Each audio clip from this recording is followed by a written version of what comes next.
ചേട്ടാ 56-നൊന്നും എന്തായാലും വരാൻ പറ്റില്ല കേട്ടാ. 90 പോയ എന്താ കുഴപ്പം? ഞാൻ അറിയാണ്ട് ചോദിക്കാം.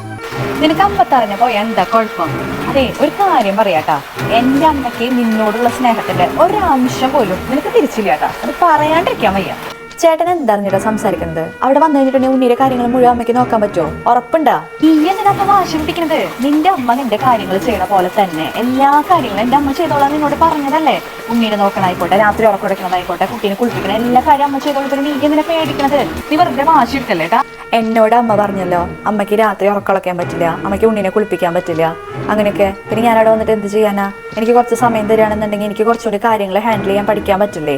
അമ്മ പറഞ്ഞതല്ലേ എൻ്റെ അടുത്ത് എല്ലാ കാര്യം അമ്മ ചെയ്തോളാന്ന്, ഉണ്ണിനെ കുളിപ്പിക്കുന്നത് എല്ലാ കാര്യങ്ങളും അമ്മ ചെയ്തോളാന്ന് എന്നോട് പറഞ്ഞതാണല്ലോ. പിന്നെ എന്താ കുഴപ്പം? ആര് പറഞ്ഞു? അമ്മ പറഞ്ഞ? അമ്മ എൻ്റെ അടുത്ത് പറഞ്ഞതാ അമ്മയ്ക്കത് ചെയ്യാൻ പറ്റില്ലെന്ന്. ആണോ? അത് ശരി.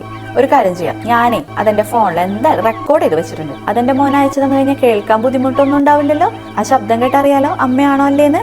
അത് കേട്ടിട്ട് പറയട്ടാ. പിന്നെ മോളെ, ഉണ്ണിനെ കൊണ്ടുവരുന്നേക്കാളും മുന്നേ കുളിപ്പിക്കാൻ പഠിപ്പിച്ചോളട്ടാ. അമ്മയ്ക്ക് കുളിപ്പിക്കാൻ പറ്റില്ല. പിന്നെ അത് മാത്രല്ല, രാത്രി അമ്മയ്ക്ക് ഉറക്കുടയ്ക്കാനും ബുദ്ധിമുട്ടാ, ബിപിയും ഷുഗറും ഒക്കെ ഉള്ളതിന്. പിന്നെ അമ്മേനെയും കൊണ്ട് നീ ആശുപത്രി പോകേണ്ടി വരും. Hello hello,